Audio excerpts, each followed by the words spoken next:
Assalamualaikum. Waalaikumsalam warahmatullahi wabarakatuh. Salam kenal semuanya. Semoga sehat selalu. Terima kasih Bapak, Bapak juga. Amin, amin. Lanjut, Madam. Kenal ya Pak Joko Topo. Yuk, Mas Dedi. Ya.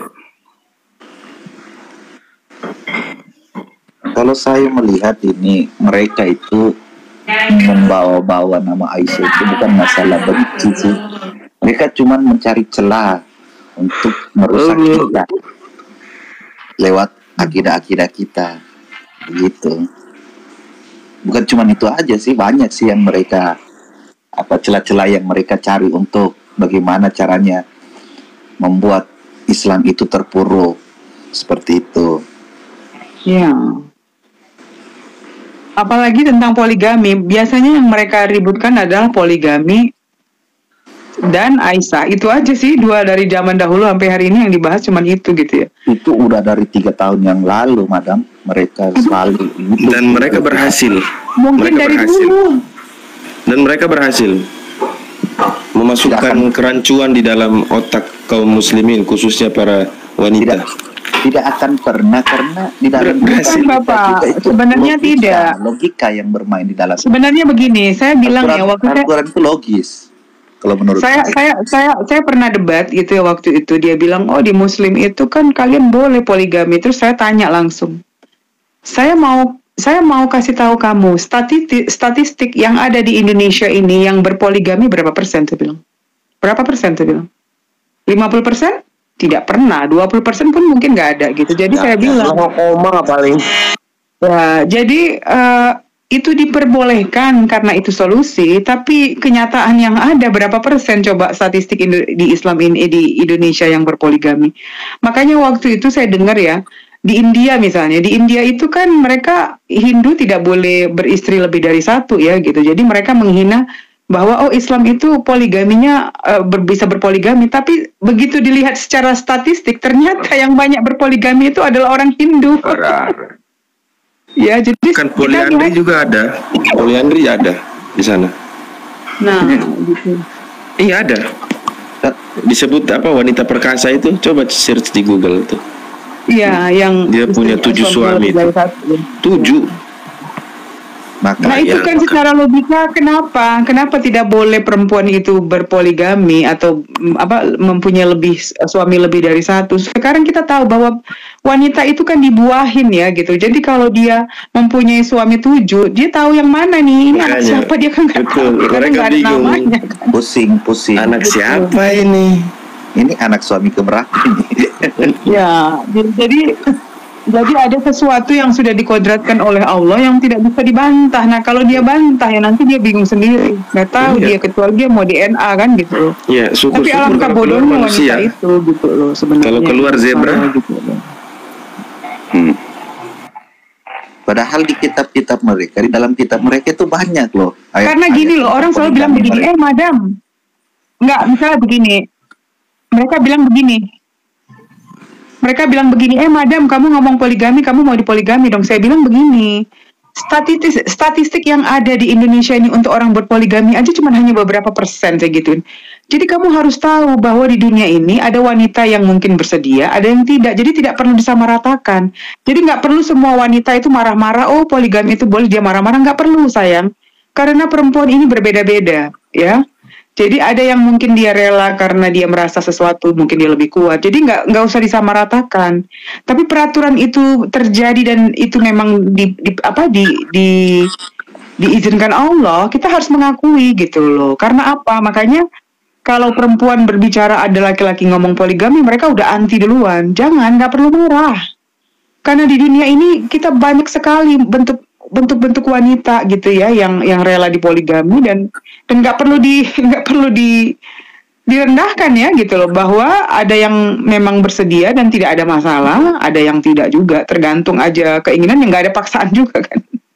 Sepupu satu kali saya di poligami, madam, tapi dia memang posisinya mandul, jadi dia sendiri yang mencarikan istri lagi untuk suaminya.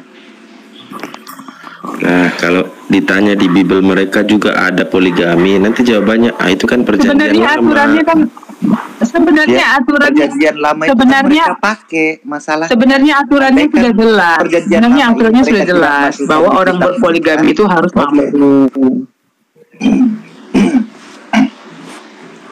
Mereka Kalau selalu saya menghindar rasa ke perjanjian lama. Kalau saya rasa di zaman mereka masih akhir pakai. itu ya seperti itu. Itulah zaman akhir di mana akhlakulnya udah nggak bener, akhlakul karimahnya udah nggak bener. Nah ini tugas-tugas kita untuk membalikan akhlakul karimahnya. Nggak usah diperdebatkan yang macam-macam. Gimana kita berbuat, itu yang harus dilakukan. Minimal Betul. dari keluarga kita sendiri dulu dan lingkungan kita. Itu yang penting. Nah, karena zaman akhir ya emang kayak gitu. Emang kayak Diri ya. gitu. Ya Iya. ayyuhalladzina amanu qu anfusakum wa ahlikum nar. Nggak bisa, memang seperti itu. Dan itu real. Coba sekarang orang-orang yang belajar tasawuf, itu udah bisa dihitung jari. Yang bener-bener loh ya. Bukan tasawufnya Google loh, bukan tasawufnya dunia maya loh. Terus yang bersolawat sampai ke hati pun, itu jarang. Jarang gitu loh. Biasanya solawatnya di bibir, status habaib, status ulama, status apa. Tapi mereka masih mementingkan diri sendirinya dan golongan, bukan mementingkan umat. Ini yang harus kita kembalikan gitu loh. Itu tugas kita gitu loh. Tugas kita mengembalikan, tugas kita semua mengembalikan menjadi akhlakul karimah. Jadi Sebenarnya sih kita seperti ini, Bang. Kami ini sebenarnya malas juga sih debat tentang ketuhanan dengan mereka, karena sebenarnya sudah sangat jelas. Bahkan kitab mereka itu sendiri sudah menjelaskan sih. Nah, cuman yang jadi masalah itu di saat mereka membuat gomal, mereka ini membawa dan menghina Rasulullah, menghina Tuhan kita. Ya otomatis lah kami sebagai Muslim pasti naik, walaupun dengan ilmu yang kurang. Seperti itu. Nah, di situ itu tindakan kita membentengi semua keluarga kita. Jadi memberitahu ke saudara-saudara kita semua, ini jalurnya yang dipakai ini, karena ya nyuwun sewu, anak-anak dajjal lagi keluar menyusup, dan yang paling rentan disusup itu justru para kaum ulama yang belum paham benar itu, sama kaum keturunan yang ingin diakui karena mereka pengakuan tinggi itu loh. Jadi lillah bilahnya tuh belum benar-benar, dan mereka tidak paham karena pengen diakui kan akunya gede. Jadi satu misal kayak gini, saya pengen diakui tuh ulama besar gini. Oh jadi bisa rambutku sampai berdiri, akhirnya apa, lupa daratan. Kita apa sih semuanya? Kita tuh calon bangkai kita itu. Semua titipan, nggak ada yang kekal gitu loh. Nah, terus ngapain kita perbincangkan hal seperti itu di kalangan yang seperti itu? Semakin orang akhirnya, walah, orang Islam ikut-ikutan kayak gitu, menunjukkan akhlakul karimah kita kurang bagus. Mending kita, teman-teman kita bikin satu room atau satu apa yang dimana di situ kita lebih menguatkan diri untuk kesadaran diri kita gitu loh, menyadarkan diri kita dan teman-teman kita untuk melakukan hal yang lebih baik gitu loh. Itu kalau saya rasa gitu loh. Ya sekarang maaf kalau mereka bilang seperti itu, terus mereka bilang seperti itu, kita ikutin seperti itu, ya kita kayak mereka, sama aja gitu loh. Kalau menurut saya sih, Bang, ada perbedaan ya. Saat mereka menghina, ya kami membela, itu otomatis. Mustahil kami biarkan begitu saja. Sekarang gini, Bang. Adapun room-room yang kami buat biasanya untuk diskusi di dalam agama kita sendiri, itu kami tidak pernah itu namanya lari ke agama mereka. Yang kami bahas tentang agama kita saja, agama Islam saja. Yang jadi masalah kadang saat kita scroll dan kita jangan lupa bahwa TikTok ini dunia maya. Di dalam TikTok ini bukan cuman keluarga dan teman-teman saja yang ada. Banyak saudara-saudara Islam kita, saudara-saudara Muslim kita yang mungkin ilmunya saya kurang, dia bahkan lebih kurang lagi. Ini bisa saja tersesat karena mereka. Nah, disinilah juga kita, walaupun kita ini bukan. Assalamualaikum warahmatullahi wabarakatuh. Waalaikumsalam warahmatullahi wabarakatuh. Tapi menurut saya kita wajib menyelamatkan mereka, membela agama kita. Iya, Kurang lebih seperti itu sih, Bang. iya, emang bener gitu loh. Kayak kemarin kan kita sempat kumpul sama para sahabat-sahabat dari Nahdlatul Ulama. Kita lagi apa istilahnya, mensiasati urgensi moderasi zaman dakwah aswaja melalui dunia maya. Itu kita lagi perangin di situ memang. Jadi cuma kita kan harus caranya lebih lembut, lebih halus sesuai dengan akhlakul karimah yang ada di Islam. Nah, terus kita juga gini, Bang. Nabi Muhammad juga dalam berdakwanya itu agar menyentuh semua, dia ini berdakwah kadang lembut, kadang keras. Jadi tergantung sebenarnya kepada siapa kita berdakwah, kepada siapa kita memberitahu. Paham, saya paham.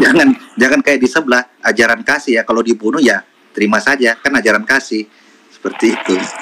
Saya paham, cuma kan untuk seperti itu kan kita harus membuktikan nyata untuk menyadarkan mereka. Dan ini pernah tak lihat kan dan dalil, pernah. Bang. Kita kan punya dalil, kita punya. Kalau dalil itu hanya aturan, Bang. Ini maaf ya, maaf. Ini aku lihat sendiri dan aku buktikan sendiri. Jadi ini saya pernah melihat seseorang, nggak perlu tak sebut namanya, dan tetangganya dia itu mengatakan hal yang nggak pantas. Dalam artian dia juga orang Muslim, tapi dia nggak pantas mengatakan hal seperti itu, termasuk mengarah ke kemusyrikan. Jadi menghina Rasulullah. Nah, itu teman saya dengan benar-benar dia buktikan. Lu butuhnya kan uang kan? Kalau lu benar-benar rillah sama Allah, lu benar-benar memohon sama Allah, nih dikasih uang. Nah, dikasihnya uang itu ditunjukkan dengan kuasanya Allah. Nah, ini yang harus jadi, bukan dengan kita berdebat untuk mencari solusi seperti itu gitu loh. Karena zaman ini sudah zaman nggak karu-karuan, Bang, gitu loh. Zaman berkaru-karuan, zaman udah nggak bener ini, gitu loh. Karena ini alam sudah menuntut gitu loh. Kita paham, Bang, kalau zaman ini seperti yang Abang bilang sudah akhir zaman. Semua sudah dijelaskan di dalam Al-Quran untuk ciri-ciri akhir zaman itu seperti apa. Cuman yang jadi masalah, kita ini masih ada, Muslim ini masih ada. Jadi tidak bisa lah mereka mau semena-mena. Apalagi kita dalam hal ini, walaupun kita tidak paham seperti para ulama-ulama 100% paham tentang agama, minimal kita bisa membentengi saudara-saudara kita yang ada di komal-komal, apalagi di tepingan-tepingan kayak di bawah, seperti begitu.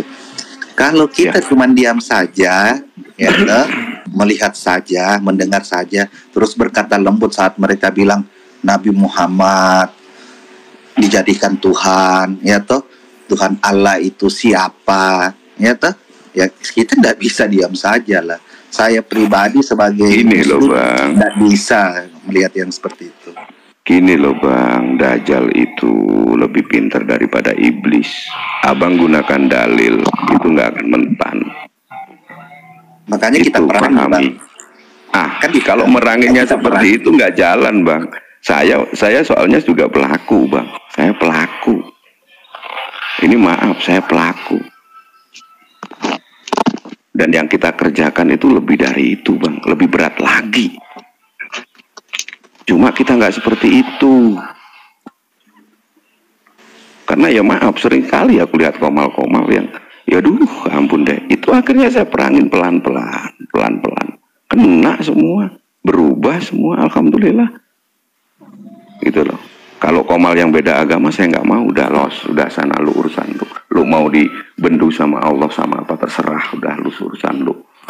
Itu udah urusan.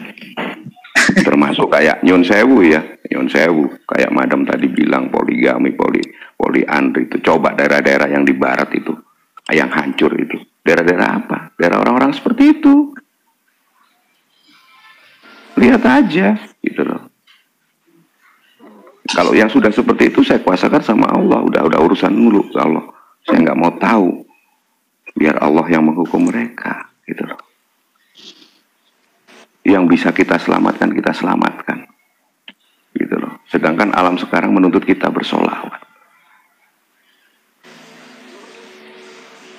Nah, seperti itu. Kalau 212 tidak bisa jadi satu, sama aja bohong. Bukan 212 yang itu loh ya, jangan salah pengertian.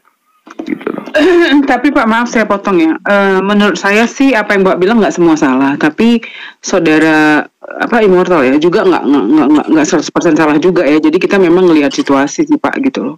Kalau saya sarankan sih kita berbicara dari lemah dulu ya, dengan lemah lembut gitu. Tapi kalau memang ada beberapa orang yang terus menginjak kepala kita, ya sekali dua kali diingatkan, ketiga kali ya kita harus membalas ya, karena tidak mungkin itu kita biarkan gitu loh. Cuman ya memang kalau bisa disarankan dengan lemah lembut berbicaranya, ya kita bisa buat itu dulu gitu, maksudnya disarankan ya gitu loh. Tapi kalau memang kita berhadapan dengan orang yang benar-benar luar biasa, kalau saya sih juga nggak setuju ya kalau saya harus diam ya. Ya konteksnya kan gini madam, konteksnya kan gini. Kalau di sosmed saya percuma ya. Tapi kalau udah konteksnya dia itu udah kelewat, saya datengin. Minta alamat saya datengin. Udah gitu aja. Konteks saya seperti itu. Dan itu saya lakukan. Saya 4 hari kemarin perjalanan berat dari Jawa Timur menuju Jakarta, Jabar, Bogor, Bandung, Takuban Perahu. Berat perjalanan saya. Dan itu saya lakukan. Bukan hanya omong kosong. Wong kita aja, tetangga kita nggak makan aja kita belum perhatiin kok. Mau macem-macem ngadi-ngadi.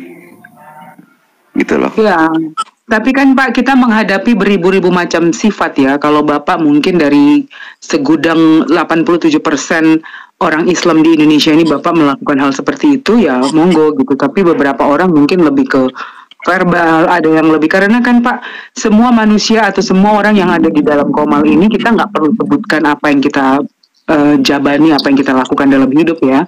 Intinya kalau sudah di dalam Qomal atau online begini, orang yang minimal menghina ya kita harus luruskan gitu loh. Saya pikir itu konteksnya, kalau ada yang fitnah kita luruskan gitu. Tapi kalau mau lebih dalam lagi, banyak kok teman-teman kita Pak yang akhirnya bergabung, berjoin dan ketemu kayak gitu-gitu ya.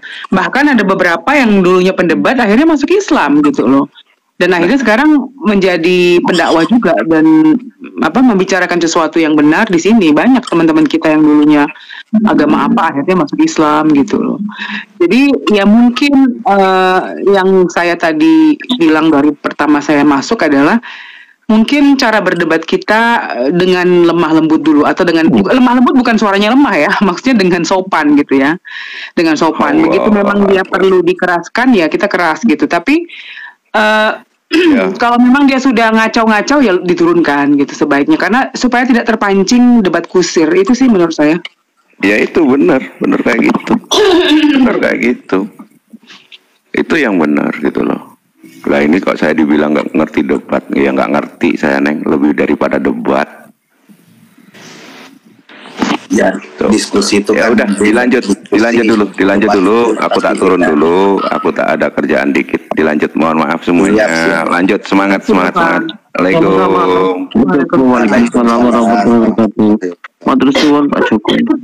Saya batuk, sorry ya, maaf.